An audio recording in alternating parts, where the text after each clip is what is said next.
我差点就被王家暗杀。紫禁红房子里却让我以大局为重。在我表明态度后，王沧海竟然直接找到了我爷爷林朝阳。老爷子，跟我说说，王沧海在您老面前开出什么样的条件来？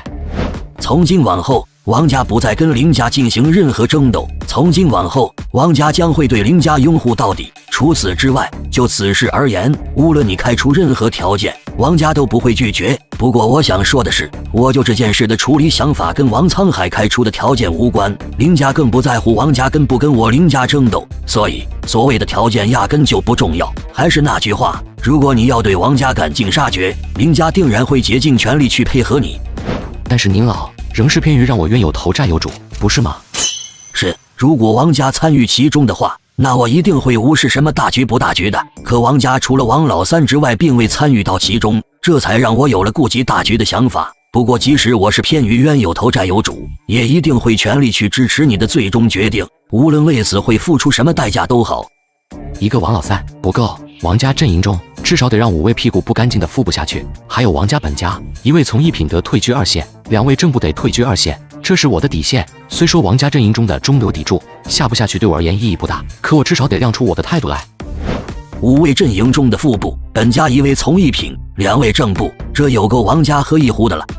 王沧海跟王家得感谢您老，合着在您那，我比老总还要好使。老总那边我可以理直气壮，但在您老这边再怎么理直气壮都好，我都很难去全盘拒绝。王沧海还说了，可以接受你开出的一切条件，你准备怎么去利用？意义不大，很简单，就算没有这一出，只要我开口索要，他老王家敢拒绝吗？区别还是有的。确实是有点区别，可那点区别对我而言就跟没有似的。主要是他老王家能让我看上的东西并不多。林朝阳若有所思地点点头，没再往下说。你能成长到今时今日这地步，是爷爷万万想不到的。险些您老就再也看不到我了，险些就得白发人送黑发人了。叶松神情略带着些许复杂地说道。在林朝阳的猛然将至中，老爷子，如果我那天晚上在湘江真被毙命的话，您会如何？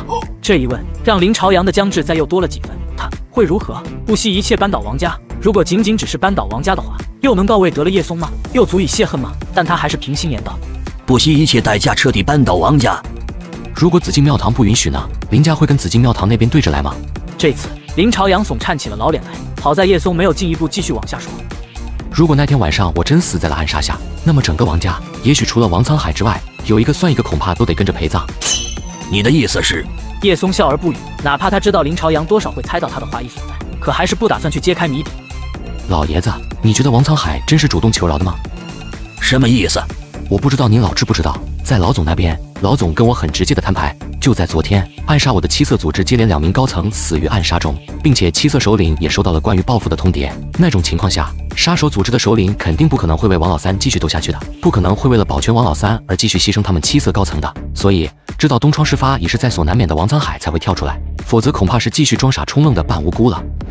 装傻充愣扮无辜？王沧海确实有跟我坦白，说是那个叫什么七色的杀手组织首领联系了王老三，并且要将王老三供出来，以换你那边对七色停止报复。而他也是在王老三迫于事态去跟他坦白后才得知此事的。而他在得知此事之后，第一时间就找了老总，在老总回复说已经尽力后，才不得不找到我这边来。我相信在事发之前王沧海是不知情的，但要说他是在王老三迫于事态跟他坦白后，他才知晓此事的，您信吗？在七色高层被人暗杀之前，王静安打着代表王家的幌子来看望我，期间我们互相进行了一连串的试探，最终结果是原本我都没将王家视为怀疑对象的，可王静安当时的种种反应却是让我不得不开始怀疑王家。这说明了什么？说明王静安有可能在事发之后就知道了我遭人暗杀一事可能跟他们王家人有关。如果说连王静安都如此，那么王沧海呢？为什么刚才你不跟我说这些？我说了的话，你内心深处又能将轻于冤有头债有主的天平转向于赶尽杀绝断了王家的气数吗？其实在我得知老总召见我是出于王沧海求他当和事佬的那一刻开始，我就知道我的报复计划一定无法如愿了，因为一旦无法通过老总来求和的话，王沧海一定会找到您这边来的。只是让我想不到的是，他会来得如此迅速，而以我对您老的了解，只要王沧海摆出足够的姿态来，基于我并无大碍的情况下，您老肯定会出于大局而不希望我对王家发起全面的极端报复的。一旦您老张开这嘴，我很难做到无动于衷。被叶松这么一通说，林朝阳内心深处顿时百味杂陈。只是作为曾经的紫禁次席之人，作为神州鞠躬尽瘁之人，在事情并没有发展到那种无法挽回的背景下，他着实不希望叶松的发展会致使华国陷入混乱中啊。林家欠你的越来越多了，爷爷欠你的也越来越多了。千言万语如鲠在喉，林朝阳最终只能在万分复杂的情绪中说出这么一句来。见叶松没有接茬应声，对那个杀手组织发动报复的是九州安保吗？应该是。应该。因为从事发到现在，我都没联系过九州安保的负责人秦猛，他也没有找我进行过任何汇报，但是我知道他肯定会有动作的。看来九州安保的发展速度跟实力已经远远超出我的想象了。您放心，无论九州安保再怎么发展，无论九州安保的实力再如何都好，在国内九州安保都是一家纯粹到不能再纯粹的安保公司而已，仅此而已。爷爷知道你的分寸，时间也不早了，早点休息吧。